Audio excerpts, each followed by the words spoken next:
Next நம்ம என்ன பார்க்க போறோம் அப்படின்னு பாத்தீங்கன்னா நலமுடன் தமிழ்நாடு 2030 அப்படிங்கிற ஒரு ஸ்கீமை தான் வந்து பார்க்க போறோம். இதுல என்ன அப்படின்னு பாத்தீங்கன்னா அதாவது தொற்றா நோய்களுக்கான அதாவது குறிப்பாக தொற்றா நோய்களுக்கான மருத்துவ காப்பீடு தான் இந்த ஸ்கீம் மூலியமா நமக்கு வந்து தரப்போறாங்க. பாத்தீங்க அப்படின்னா சர்க்கரை நோய், அதே போல பிபி உயர் ரத்த அழுத்தம் பிளட் பிரஷரு, அதுக்கப்புறம் பாத்தீங்கன்னா கேன்சருக்கான சிறப்பு மருத்துவ முகாம்கள் எல்லாமே நடத்தப்பட்டு அவங்களுக்கான அந்த மருத்துவ காப்பீடு வந்து தராங்க. அதே போல இன்னொன்று இந்த நான் கம்யூனிகபிள் டிசீஸ் அப்படின்னு நமக்கு அந்த டாபிக் வரப்ப இன்னொன்று என்ன அப்படின்னு பாத்தீங்கன்னா தமிழ்நாட்டுல ஏஜிங் பாப்புலேஷன், அதாவது மூத்தவர்களுடைய அந்த எண்ணிக்கை அதிகரிக்க காரணம் என்ன அப்படின்னு பாத்தீங்கன்னா ரெண்டு விஷயத்த வந்து முக்கியமா சொல்றாங்க. ஒண்ணு வந்து பாத்தீங்க அப்படின்னா தொற்றா நோய்கள், சரிங்களா? தொற்று நோய்களாக இருந்தா இப்ப கொரோனா மாதிரியான தொற்று நோய்களாக இருந்தால் உயிரிழப்புகள் வந்து அதிகமாக ஏற்படும்.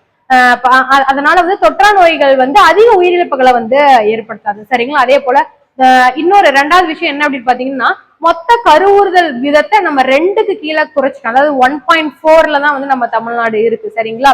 பாத்தீங்க அப்படின்னா இந்த ஏஜிங் பாப்புலேஷன் இன்க்ரீஸ் ஆகிறதுக்கான 2 காரணங்களா அந்த டோட்டல் ஃபெர்டிலிட்டி ரேட்டையும் நான் கம்யூனிகபிள் டிசீஸையும் வந்து நம்ம வந்து 2 காரணிகளா வந்து சொல்றாங்க. நம்ம தமிழ்நாட்டுல ஏஜிங் பாப்புலேஷன் அதிகமாகும். அதனாலதான் பாத்தீங்க அப்படின்னா தொகுதி மறுவரையறை, அதாவது டீலிமிட்டேஷன்ஸ் வந்து நம்ம தமிழ்நாட்டுல வந்து வரப்போ பாத்தீங்க அப்படின்னா மக்கள் தொகையோட எண்ணிக்கை குறையுது. ஏன் அப்படின்னு பாத்தீங்கன்னா நம்ம ஃபெர்டிலிட்டி ரேட்டை வந்து கம்மி பண்ணியிருக்கோம். மற்ற ஸ்டேட்ஸ் யாருமே வந்து பாத்தீங்க அப்படின்னா அந்த சுகாதார தேசிய குடும்ப நல சுகாதார கொள்கைகளையும் திட்டங்களையும் முழுமையா வந்து என்ன பண்ணுவாங்க அப்படின்னா அதை ஏற்றுக்கொண்டு அதை வந்து முழுமையா வந்து சீரமைச்சிருக்க மாட்டாங்க. அது ஒரு காரணமா வந்து சொல்றாங்க, சரிங்களா? நெக்ஸ்ட் என்ன பார்க்க போறோம் அப்படின்னு பாத்தீங்கன்னா வெற்றி பள்ளிகள் திட்டம் அப்படிங்கறதுதான்.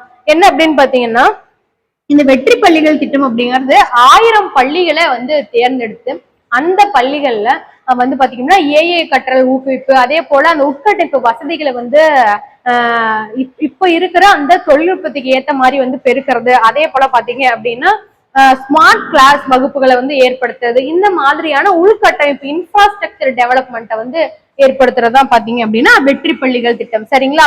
பாத்தீங்க அப்படின்னா இப்ப தமிழ்நாட்டோட ஜிஆர் பாத்தீங்க அப்படின்னா பாத்தீங்கன்னா 47% இருக்கு.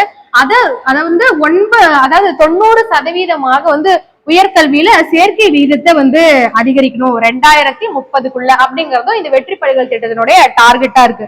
அரசு மற்றும் அரசு உதவி பெறும் அனைத்து பள்ளிகள்லயும் இன்ஃப்ராஸ்ட்ரக்சர் டெவலப்மெண்ட், அதாவது ஏஐ மற்றும் ஸ்மார்ட் கிளாஸ்ல வந்து ஏற்படுத்தணும் அப்படிங்கிறது. நெக்ஸ்ட் என்ன பார்க்க போறோம் அப்படின்னு பாத்தீங்கன்னா உத்தமர் காந்தி மாதிரி கிராமங்கள் அப்படிங்கிறது தான்.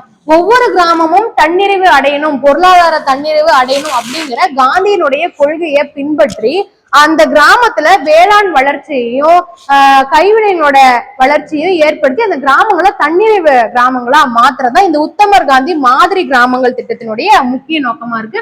2030க்குள்ள 1 டிரில்லியன் பொருளாதாரத்தை வந்து அடைந்த மாநிலமாக தமிழகத்தை மாற்றுவதற்கு இந்த திட்டத்தை வந்து ஒரு ஊக்கியாக வந்து இவங்க வந்து பயன்படுத்துறாங்க, சரிங்களா? நெக்ஸ்ட் என்ன பார்க்க போறோம் அப்படின்னு பாத்தீங்கன்னா டிஎன் எக்ஸ்பேட் அப்படிங்கிற ஒரு டிஜிட்டல் தளம், சரிங்களா? டிஜிட்டல் வெப்சைட் எதுக்கு அப்படின்னு பாத்தீங்கன்னா சர்வதேச பயனர்கள், அதாவது தமிழகத்துல அதிக முதலீடுகளை வந்து செய்யறவங்க, அதே போல தமிழக சுற்றுலாக்கள் பாத்தீங்க அப்படின்னா கல்வி, பொருளாதாரம், சேவை, ஏற்றுமதி இந்த விஷயங்கள்ல தமிழகத்துல அதிகமாக வந்து முதலீட்டை வந்து பெருக்குவதற்கான ஒரு தளமாகத்தான் அந்த டிஎன் எக்ஸ்பர்ட் டிஜிட்டல் தளத்தை வந்து தமிழக தொழில்துறை அமைச்சகம் வந்து சார்பாக வந்து இது வந்து செயல்படுத்துறாங்க.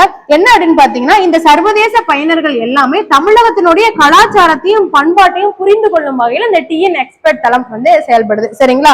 நெக்ஸ்ட் என்ன பார்க்க போறோம் அப்படின்னு பாத்தீங்கன்னா கல்வித்துறை வளர்ச்சி சிலை அப்படிங்கறதா. இது எங்க கொண்டு வந்திருக்காங்க, தமிழக அரசு எங்க வந்து இந்த சிலையை வந்து அமைச்சிருக்கோம் அப்படின்னு பாத்தீங்கன்னா மெரினா கடற்கரையில அமைச்சிருக்கும்.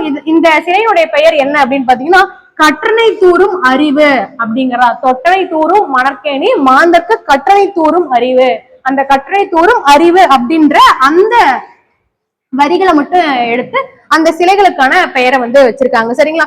சரி, அப்ப அந்த மெரினா பீச்ல வந்து என்னென்ன மாதிரியான சிலைகள் இருக்கும் அப்படின்னு பாத்தீங்கன்னா அந்த 1 to 12th வரைக்கும் வந்து பாத்தீங்க அப்படின்னா அந்த ஸ்கூல் குழந்தைங்களுக்கு எல்லாம் ஒரு ஆசை இருக்கும். என்ன அப்படின்னா டாக்டர் ஆகணும், இன்ஜினியர் ஆகணும், போலீஸ் ஆகணும், பைலட் ஆகணும், இந்த மாதிரி நிறைய விஷயங்கள் எல்லாமே அவங்களோட மனசுக்குள்ள வந்து லாயர் ஆகும். இந்த மாதிரியான சிலைகள் எல்லாமே வந்து அங்க வந்து நிறுவப்பட்டிருக்கும். அதை பார்த்து அந்த குழந்தைகள் வந்து என்ன பண்ணுவாங்க அப்படின்னு பாத்தீங்கன்னா ஊக்கப்படுவாங்க. சரிங்களா? இது வந்து தமிழ்நாடு பாடநூல் மற்றும் கல்வியியல் கழகம் சார்பாக இந்த சிலைகள் எல்லாமே வந்து அமைக்கப்பட்டிருக்கும். அதுக்கப்புறம் பாத்தீங்க அப்படின்னா மதுரையில சமண பாரம்பரிய மையம் வந்து தமிழக அரசு தமிழக தொல்லியல் துறையினுடைய உதவியோட வந்து ஏற்படுத்துவாங்க. சரிங்களா?